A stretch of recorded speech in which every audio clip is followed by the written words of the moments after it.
Bago sa saksi, nagliyab ang isang motorsiklo sa Davao de Oro. Nadamay ang sakay nitong bata nang mabuhusan siya ng gasolina.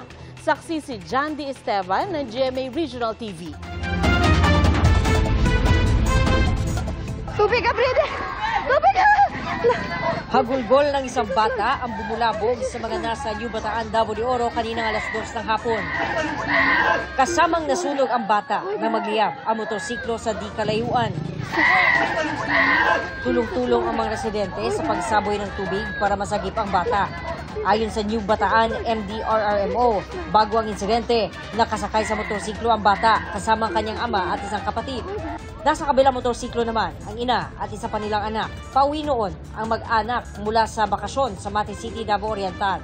Base sa investigasyon, habang nasa daan, umaapoy na ang motorsiklong minamaneho ng ama. Pero pagdating sa barangay Kamanlangan, natumba ang motor. Pagkatumba, nasunog.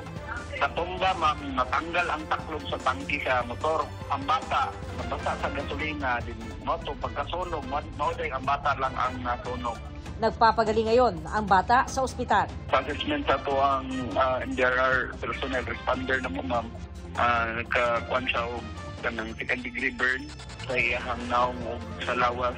Patuloy ang investigasyon sa insidente. Para sa GMA Integrated News, John D. Esteban ng GMA Regional TV, ang inyong saksi.